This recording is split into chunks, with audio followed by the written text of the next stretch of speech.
No niin, heipä hei kaikille ja tervetuloa katsomaan tämän web-visualisointikurssin lopputyön videoesittelyä.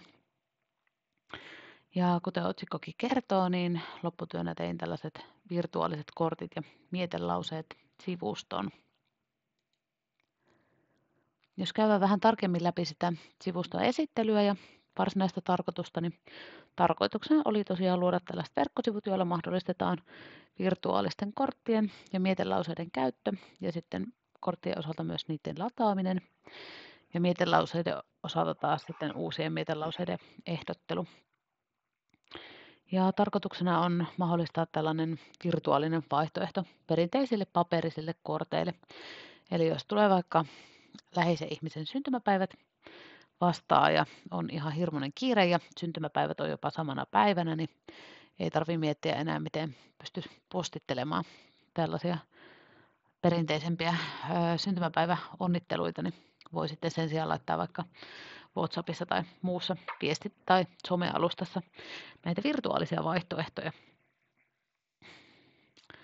Ja tämä suunnittelu lähti liikkeelle prototyypin suunnittelulla ja se oli tuossa moduuli 4 alussa tämä projektin suunnittelu ja prototyyppi ja toteutin sen tosiaan Figmalla ja tein siihen 3 sivua ja todellisuudessa siellä prototyypissä näkyy myös navigaatio näiden välillä. Jätin suunnitelman oikeastaan tarkoituksellakin aika väliäksi ja tällaiseksi, että se antaa mahdollisuutta tähän varsinaiseen tekemisen vaiheeseen sitten ideoinnille ja kaikille muille vaihtoehdoille, mitä tulee mieleen. Niin tässä oli tarkoitus esitellä pääpiirteittäin näiden sivujen sisältö. Ja jos käydään vähän läpi tarkemmin niitä käytettyjä teknologioita ja kurssin oppeja, niin suunnitteluvaiheessa käytin tosiaan sitä edellä mainittua Figmaa, ja siitä olikin ohjevideoita tuossa kurssimateriaaleissa siihen käyttöön, ja niiden avulla sain kyllä luotua sellaisen suunnitelman, mitä halusinkin.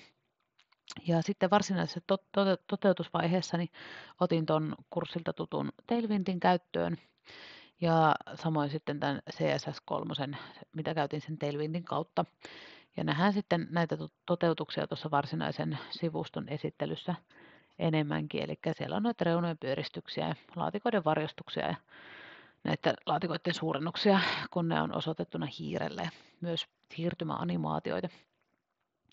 Sitten lisäsin myös tänne tuon Form Submitin, eli sen avulla on mahdollista lähettää niitä mietelauseehdotelmia ja laitoin sen ohjaamaan ne ehdotelmat tuonne omaan koulun sähköpostiin.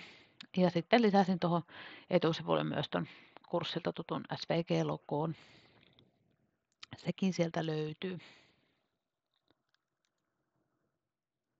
Ja jos käydään vähän tarkemmin läpi Tailwindia, niin sen ansiosta tosiaan tämä koko projekti ei tarvinnut sitä perinteistä Styles- tai CSS-tiedostoa, tai siis Styles-kansiota CSS-tiedostoineen.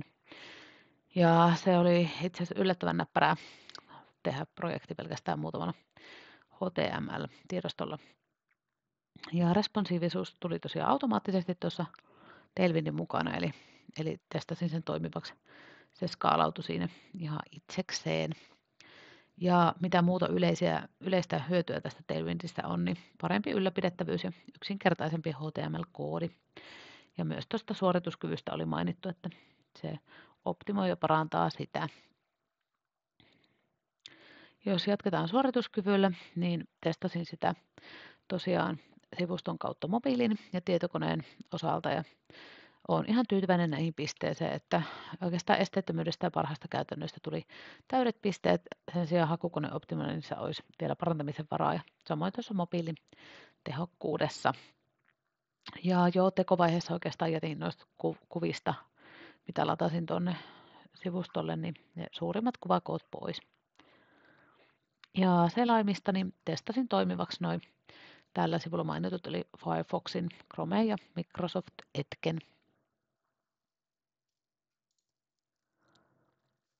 Ja visuaalisuutta, jos käydään läpi, niin tarkoituksena oli tosiaan tehdä kauniit ja yksinkertaistetut tai pelkistetyt sivut. Ja pyrin kovasti toteuttamaan näitä tällaisia yleisiä suosituksia ja normeja lähinnä fonttien ja värien sellaisen yksinkertaisen tai pelkistetyn kokonaisuuden suhteen. Ja kiinnitin myös huomiota noihin Hoover-toimintoihin ja reunojen varjostuksiin, että ne antaa kyllä kivaa lisää visuaalisuuden suhteen ja vie vähän semmoista yksinkertaista sivuston niin kuin fiilistä pois, että ne on ihan kivan näköisiä pieniä lisiä. Ja tosiaan lisänä on se kurssilta tuttu SVG-logo huomioitu tässä toteutuksessa. Ja sitten seuraavaksi voitaisiin lähteä katsomaan varsinaisia sivuja. Täältä näyttää viralliset ja varsinaiset sivut. Vähän mietin tuota violettia, että onko se liikaa tässä muussa vaaleanpunaisessa vaaleataustaisessa ympäristössä, mutta toisaalta se tuo tähän tällaista kivaa pirteyttä ja on myös tältä liukuvärjäykseltään ihan kiva. Laitoin tänne navigaation suunnitelmasta poiketen, niin tämän ylävalikon lisäksi myös tänne vähän keskemmälle tätä sivustoa. Ja tosiaan tässä etusivulla vähän esitellään tätä sivustoa ja tarkoitusta, mitä kaikkea täältä löytää ja miten näitä voi käyttää. Ja lisäsin tosiaan tämän SVG-logon myös tänne.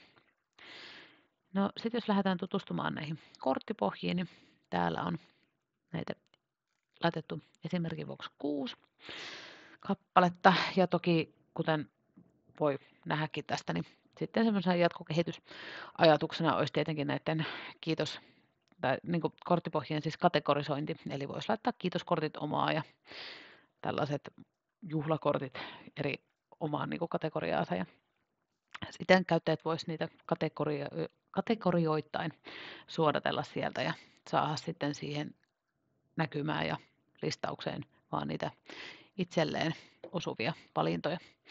Mutta tosiaan tästä näitä pystyy lataamaan onnistuneesti omalle laitteelle näistä lataan-nappuloista. Ja sitten jos mennään tänne mietelauseet puolelle, niin tässä on näitä listattuna. Ja täältä voi laittaa tänne tämmöisen testimietelauseehdotuksen vaikka. Voidaan lähettää se ja katsoa vielä se, että se tuli tuonne koulusähköpostiin onnistuneesti. Laitan tähän vielä tällaisen oman sivuston tähän, mihin tämä ohjelma ohjautuu tästä. Kun se on lähettänyt onnistuneesti tämän mietelauseehdotuksen, niin täältä pääsee navigoimaan takaisin tänne muille sivustoille. Tässä näkyy tämä edellisen klikkauksen ansiosta sähköpostiin onnistuneesti tullut mietelauseehdotelma.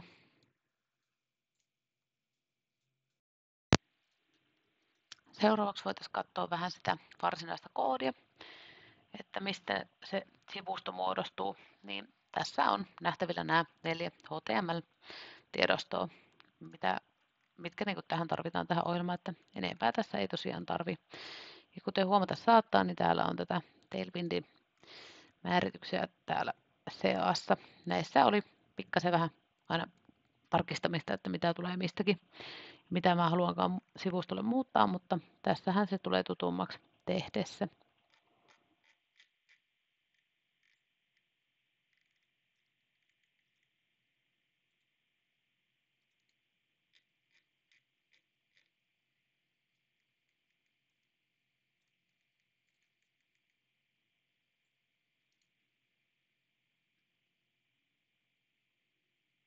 Sitten voidaankin jatkaa varsinaisen esityksen pariin takaisin ja hypätään seuraavaan kohtaan, eli omiin pohdintoihin.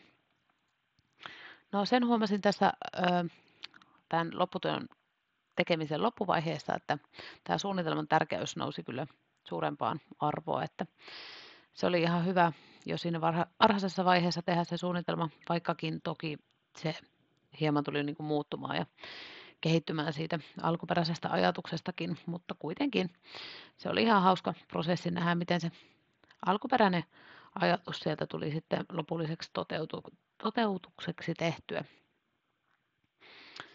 Ja tosiaan oli myös tosi kiva ottaa noita opintojakson pienempien tehtävien osioita mukaan tähän lopputyöhön ja omasta mielestä niitä sain ihan hyvin hyödynnettyä tässä lopputyössä.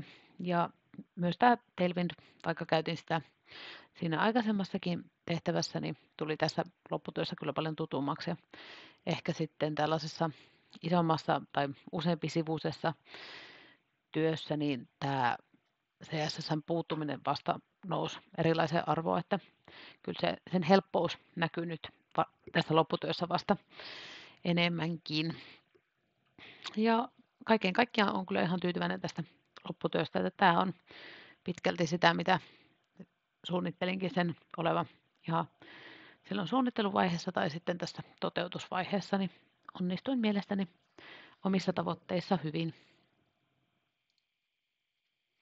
Ja tästä on tosiaan hyvä jatkaa ja kiitän tässä vaiheessa videon katsomisesta. Ja kommentteja saa jättää kommenttikenttään. Kiitos.